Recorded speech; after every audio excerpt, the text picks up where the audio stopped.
багч их дэлхийгээд нэртэй уг үзэсгэлэнд 3 бүтээлээр оролцож байгаа. Нэг бүтээл нь минийх өөрийгөө олох уу гэсэн видео ажил, мөн инсталляцийн хамт бас гүнд гээд бүтээл керамик ажил байгаа. За одоо яг энэ бүтээл маань болохоор зэрэг Look at me гэсэн нэртэй. Тэгээд энэ бүтээлийн маань агуулга нь юу гэхээр одоо яг манай Монголд бол цөлжилт маш их одоо аажмаар явагдаж байгаа. Одоо өнөөдөр бол яг том асуудал болоод ирсэн байгаа. Намайг хараач, намайг анхаараач гэсэн одоо үг хэлж байгаа. Одоо өснүүдийн дүрсийг баримл маягаар хийсэн. Тэгээд бас энийг хийхдээ би дахир бүтээгдэхүүн одоо ашигласан ийм онцлогтой бүтээл байгаа. За ерөнхийдөө энэ үзэсгэлэндээ би болохоор гэр гэсэн агуулгын дагуу нүүдэл суудлах гэсэн ажлуудаараа тэгээд ан бүл гэсэн ажлуудаараа оролцож байгаа. Энд эднэс маань ингээд нийлээд ингээд ерөнхийдөө нэг юм нүүдэлчдийн болон суурин иргэншлийн одоо биднээсийн үйл явцыг ингээд харуулсан бүтээлүүд байгаа. Одоо жишээлбэл ингээд агаарын бохирдол байлаа гэхэд нүүдэлчдийн амьдралд бол 4 улирлын тэр онцлогоо дагаж амьдардаг.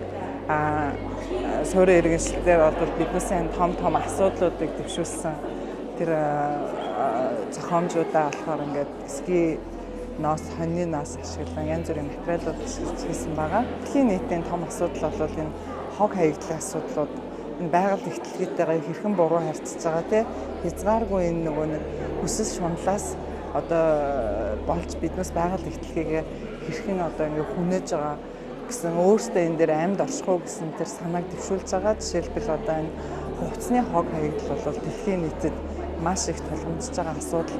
Хувцсыг үйлдвэрлэхийн тулд биднээс маш их ус ашиглаж байгаа тийм. Тэгтэл дэлхийн нийтээрээ усны хомсдолд ороход одоо ойрхон болчиход байгаа.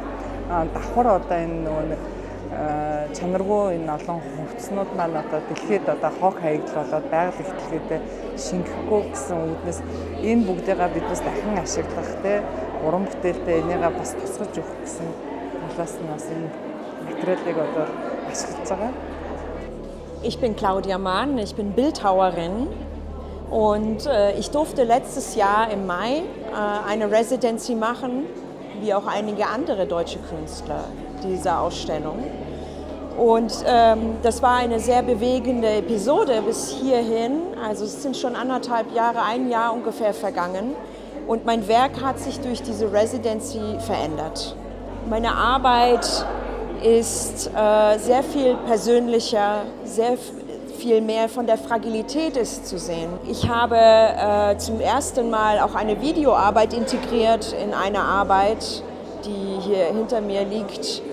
Eine Art Spiegel in einem Moment, wo ich mich filme 2021 und ich nicht gedacht habe, dass das mal ein Kunstwerk wird, in dem ich anfange, in einem ganz bestimmten Moment in meinem Leben einfach mal loszulassen und die Tränen auch loszulassen.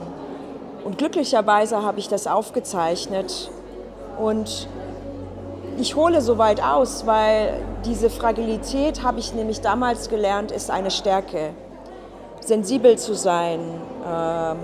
Und das ist in allen Arbeiten vorhanden. Und ich glaube, ich bin auch sehr froh, dass ich diese Sensibilität mitbringen konnte in die Mongolei, weil vor Ort an spirituellen Orten zu arbeiten, Boden abzuformen, hat immer auch etwas damit zu tun, wie man mit dieser Natur in Verbindung geht und auch nachfragt, ob das in Ordnung ist. Das habe ich nie zuvor gemacht und das haben mir die mongolischen Freunde beigebracht und gezeigt.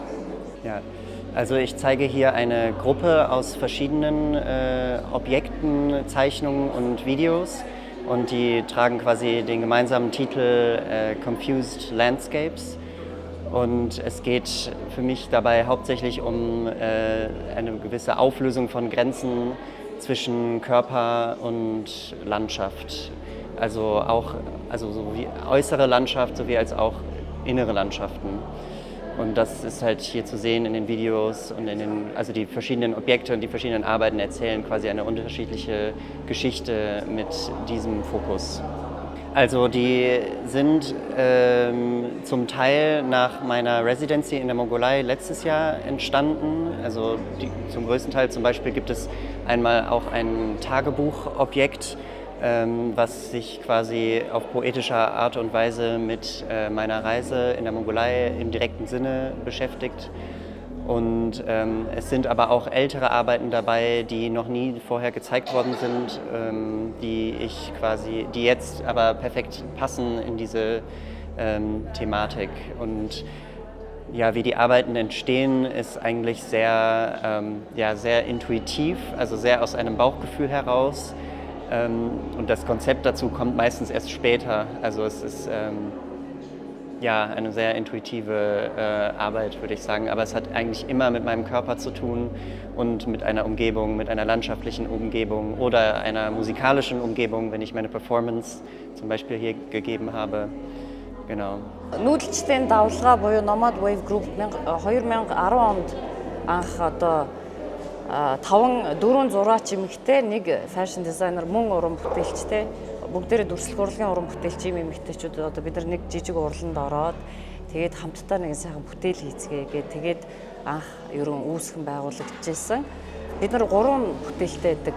Энэ бүтээл маань болохоор их дэлхийгээ бүүлгэн гээд одоо их хүний хайраар үр хүүхдэд хайрлаж байгаа шиг тийм ямар нэгэн хариу нэхээгүй маш одоо гүн гүнзгий хязгааргүй хайрладаг. Тэгээд яг энийг энэ дэлхийгээ газар шороо одоо энэ бүх юмаа хайрлах тэр мэдрэмжийг бид нар өөрсдөө ерөнхийдөө өөрсдөн дээр буулгаад тэгээд энэ бүтээлээрээ бус буцаагаад нийгэмд хүмүүст энэ бүтээлийг тэр агуулгатаа хүргэхийг зорьсон. Байгаль ихтлэгээ те ингээд яг хүн холбоотой яг ингээд их үрийн холбоогоор ингээд хайрладаг тэр сайхан агуу одоо тэр ёс зан заншил амьдралын хэм маягтан тэр одоо сууж өгсөн тэр ухааныг одоо ингээд орчин цаг үеийн үед хүмүүс дахин сэрээд те биднээс байгаль ихтлэгийг хайрлах юм бол биднээс өөртөө одоо оршин тогтно гэдэг тэр үзэл санааг одоо энэ хүмүүс өргөн дэлгэр ингээд түгэж байгаа. Онцлог нь бол яг одоо нүүдэлчдийн ухаан, нүүдэлчдийн одоо философи те тэр язгуур соёлоо, язгуур ухаанаа бүтээлүүдтэй айлуулхан шингээж ингэж перформансуудаа өгүүлж ингэж явж байгаа. Тэрүүгээрээ бол онцлог. Тэгээд одоо юу гэдэг айлаас ирэхээс авдраа авах гэдэг шиг те бидний язгуур соёлд маш гүн гүнзгий том ухаарал, философиуд оршиж байгаа энийг орчин үеийн урлагийн хэлбэрээр гаргаж одоо илэрхийлэхийг зорьсон байгаа. Ja, zunächst ist es für mich eine große Freude, dass ich heute die Ausstellung eröffnen durfte. Letztes Jahr, 2024, haben wir 50 Jahre deutsch-mongolische diplomatische Beziehungen gefeiert. Und in diesem Rahmen wurde in der Kunsthalle Düsseldorf die Ausstellung Heilung der Erde eröffnet.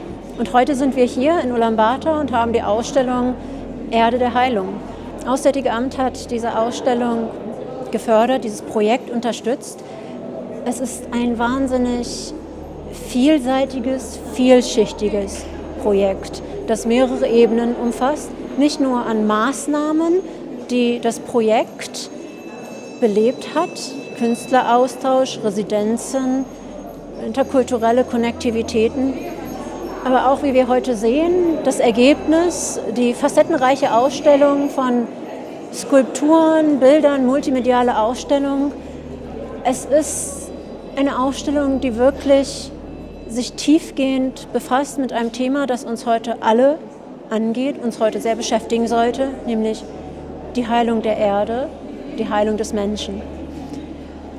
Und für uns war es wichtig, diese Ausstellung zu unterstützen, weil es ein Thema ist, das in der heutigen Welt nicht an die Öffentlichkeit kommen könnte, aber die Leute mehr dazu anregen sollte, nachzudenken, welche Rolle spielt der Mensch als Zerstörer oder Heiler der Welt, der Erde, des Planeten und welche Rolle können wir und wollen wir spielen für die Zukunft unseres Planeten. Уран бүтээчийн хувьд одоо өөрийн бодол санаа бас тэгээ тэрийгэ илэрхий тэр сэдвийн дагуу ямар уран бүтээцээ сонгогдсон бол энэ кураторын асуудал байсан. Тийм учраас миний хийсэн бүтээл бас үүнд энэ сэдвт хамаарагдаж одоо ингэж гарч байгаа байдал бол надад таатай байна. Европын сонгодог, Азийн сонгодог гэсэн хоёр юмны донд нийлүүлсэн юм бүтээл хийсэн. Тэгээд яг ноон дээрх бол өөрөө нөгөө гай барцтаас сэргийлдэг бурхан. Тэгээд Венера бол мэдээж бас гоо үзэсгэлэн ноон дээрх гэсэн гоо үзэсгэлэн гэж явдаг. Тийм учраас энэ хоёрын нэгдэл нь зүгээр санагдсан надад. Тэгээд яг ер нь бол монголчууд одоо бурхнаа тий авдар дээрээ дахидаг шиг ингээд одоо гоо үзэсгэлэнгийн хоёр нийлэмжийг ингээд авдар дээр тагсан байдлаар ингэж уралсан байгаа. Тэгээд энэ нь бол энэ дэлхий өөрөө юм амар амгалан байгаасаа ямарваа нэгэн гай зовлон төдийлөн битээ тохиолдоос гэсэн одоо уран бүтээлч хүний хүсэл гэх юм тийм маягаар энэ бүтээлээ бүтээсэн. Монголд анх удаа Тэнгэрийн цагтл маань дэлгэгдэж байна. Тэгээд Анаагч их дэлхий гэдэг бүтээл энэ үзэсгэлэнгийн концепц нь болохоор маш гайхалтай концепц байсан. Тэгээд тэр утгаараа нэрээ энэ дэлхий дээрээс бид нар тий оршихуй ертөнцийг ангаах олон цагтлыг илгээж болох юм байна шүү дээ. Тэгэхээр манай бүтээл өөрөө галын дүл. Тэгээ галын дүл дээр урд нь нэг дээрээ цагтл буулгасан бол хоёр дээрээ галын дүлөөрөө бид нар цагтл илгээж байгаа. Тэгээ Монголдо болохоор бид гурван маань яг инсталляцаа хос галын дүл хийцгээсэн. Тэгээд энэ галаар энэ олон хүний цагтлыг дээшээ илгээх энэ концепцийг барьсан юм аа. Яг Монгол анх ирээд яг энэ бүтээлийг анх удаа хараад жоохон хөдсөн.